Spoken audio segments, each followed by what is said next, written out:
Hello friends, बहुत बहुत स्वागत है आपका मेरे चैनल मिस्टिक में।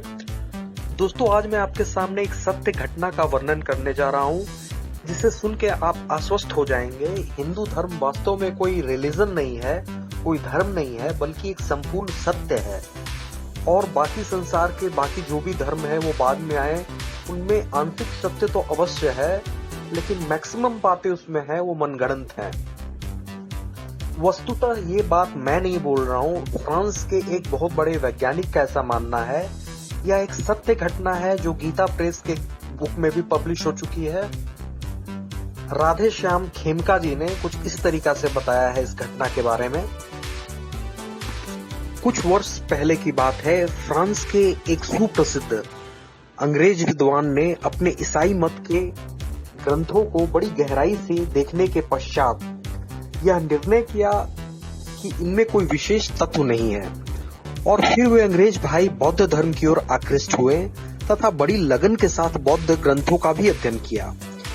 इसके अतिरिक्त उन्होंने और भी बहुत से मत मजहबों एवं उनके ग्रंथों का अध्ययन किया और देखा, परंतु विचार करने के पश्चात वे इस निर्णय पर पहुंचे कि इन मतांतरों में और इनके ग्रंथों में वास्तव में कोई तत्व नहीं है। अंत में उन्होंने हिंदू धर्म के ग्रंथों को देखा और हिंदू धर्म का अध्ययन किया तथा यह निश्चय किया कि समस्त विश्व में यदि कोई वास्तविक सत्य धर्म है तो वह एकमात्र सनातन धर्म ही है। अन्य जितने भी मत, मजहब, पंथ, रिलीजन समाज में दिखाई पड़ रहे हैं, ये सब मनुष्यों के दिमागों की उपज है। वास्तव में इनमें कोई तत्व नहीं है। हिंदू धर्म से प्रभावित होकर वही अंग्रेज भाई धर्म प्राण ऋषियों के परम पवित्र देश भारत में आए और यहाँ के बहुत से विद्वानों से मिले। अंत में वे श्री विश्वनाथपुरी वाराणसी गए और यहाँ के विद्वानों से भी मिलते रहे। वाराणसी में उन्होंने भारत के सुप्रसिद्ध संत पूज्य स्वामी श्री करपात्री जी महाराज की ख्याति सुनी और फिर वे इनके चरणों में उपस्थित हुए और उनसे भेंट की। पूज्य स्वामी श्री करपात्री महाराज से मिलकर ये अंग्रेज महोदय बड़े प्रसन्न हुए और फिर तो कितनी ही बार उनके पास आते जाते रहे, अपनी शंकाओं का समाधान कराते रहे। एक बार इन्होंने हिंदू धर्म में दीक्षित होने का पूर्ण निश्चय कर पूज्य श्री स्वामी जी महाराज से करबद्ध प्रार्थना की कि महाराज, हम भी महान हिंदू धर्म की शरण में ले लिया जाए तो बड़ी कृपा हो।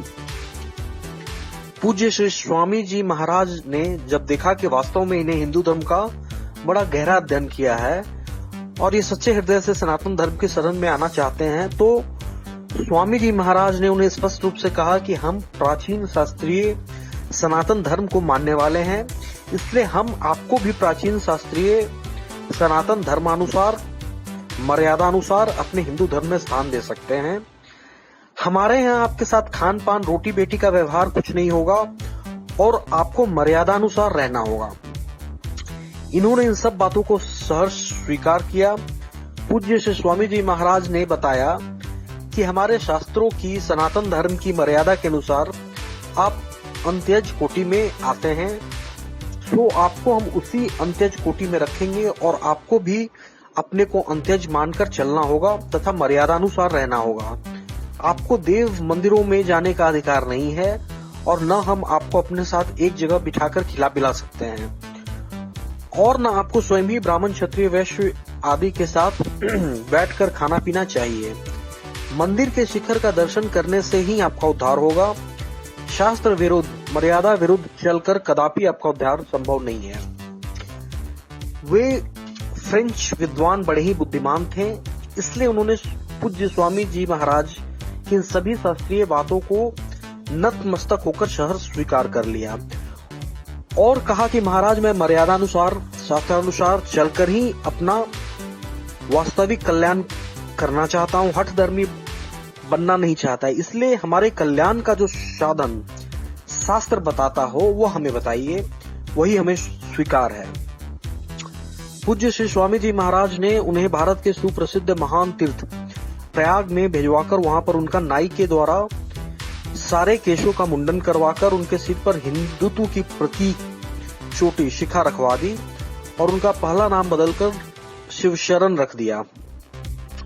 इसके पश्चात वे बहुत काल तक काशी में रहे और उनकी ख्याति बहुत दूर दूर तक फैली तथा वे हिंदू धर्म की अद्भुत महत्ता पर बड़े ही महत्वपूर्ण लेख आजीवन लिखते रहे। महाराजा रीवा की कोठी में हमारी भेंट कैसे हुई। भारत की राजधानी दिल्ली में पूज्य श्री स्वामी जी करपात्री जी महाराज जिस समय एक बहुत बड़ा महान ऐतिहासिक शतकुंडी महायज्ञ कराया था, तो उसमें समस्त भारत के कोने कोने से बड़े बड़े धर्माचार्य, संत महात्मा, महान विद्वान और अन्यान्य हिंदू जनता आई हुई थी। उसी महान यज्ञ के दर्शनार्थ काशी से अंग्रेज शिवशरण जी भी दिल्ली पधारे थे और पूज्यपाद पंडित प्रवर श्री रामचरित मानस मर्मज्ञ श्री मानस राजहंस विजयानंद त्रिपाठी जी महाराज ने वहीं सर्वप्रथम इन शिवशरण जी से हमारी भेंट कराई थी। वे एकदम हिंदू वेशभूषा में थे। उनसे मिलकर बड़ी प्रसन्नता हुई। एक बार जब काशी में विराट शतकुंडी महायज्ञ हुआ था तो उस पवित्र अवसर पर भी हम वहां गए हुए थे। हमने काशी में रहकर एक दिन श्री शरण जी का पता लगाकर उनसे महाराजा रीवा के कोठी में भेंट की। उन दिनों वे महाराजा रीवा की कोठी में ही रहा करते थे। हमारी उनसे खूब खुलकर बातें हुई। हमने देखा कि उनका सिर मुंडा हुआ था और सिर पर लंबी मोटी चोटी थी तथा गले में रुद्राक्ष की बहुत सी मालाएं पड़ी हुई थी। उन दिनों श्री शिव शरण जी विश्वनाथपुरी काशी में रहकर नित्य प्रतिपतित पावनी भगवती भागीरथी गंगा में स्नान किया करते थे और मंदिरों में बिल्कुल नहीं जाते थे।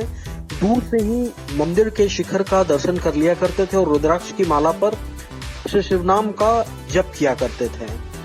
उनका बड़ा ही सुंदर सात्विक जीवन था। बड़ी मर्यादा अनुसार रहते थे। न तो किसी को अपने हाथ का खिलाते पिलाते थे और न औरों के साथ बैठकर खाते पीते थे। उनके द्वारा लिखे गए हिंदू धर्म के संबंध में विद्वतापूर्ण लेख बड़े चाव से पढ़े जाते थे। वास्तव में वे लेख बड़े खोजपूर्ण होते थे जिन्हें पढ़कर सभी आश्चर्यचकित रह जाते थे। उन्होंने अपने विद्वतापूर्ण लेखों से यह सिद्ध किया था कि पहले समस्त भूमंडल में हिंदू धर्म ही विद्यमान था और वहां वास्तव में सत्य धर्म है और बाकी जितने भी मत, मजहब, रिलीजन, पंथ, समाज आदि दिखलाई पड़ रहे हैं वे सब बाद में गढ़े गए हैं। दोस्तों, ये सत्य घटना इस बात को प्रमाणित करता है कि एकमात्र सनातन धर्म का ही मानव जीवन को कल्याण के पथ पर प्रवृत्त करने का शक्ति है। चूंकि इन फ्रेंच विद्वान महोदय ने काफी गूढ़ रिसर्च किया सारे रिलीजन का और अंत में बहुत लोगों की तरह, बहुत ही बड़े बड़े विद्वानों की तरह इन्होंने सनातन धर्म का शरण लिया और मन माने ढंग से उपासना तपस्या नहीं की। जो हमारे सनातन धर्म के अनुसार जिस कैटेगरी को वो बिलोंग करते थे, जो उपासना पद्धति उन्हें सूट करता था और भी जो नियम है जो कि हमारे वेदों ने, शास्त्रों ने बताया है, ये किसी पंडित महंत का अपना बनाया हुआ नहीं है। उनको पालन करते हुए उन्होंने परम शांति को प्राप्त की और समाज की भरपूर सेवा की। कल मैं फिर एक सत्य घटना के साथ प्रस्तुत होऊंगा दोस्तों, जो कि आपको बताएगा सनातन धर्म एक सूर्य है और उसका प्रकाश जब तक किसी पे ना पड़ेगा वो कभी भी सत्य के आमने सामने नहीं हो सकता है। धन्यवाद दोस्तों।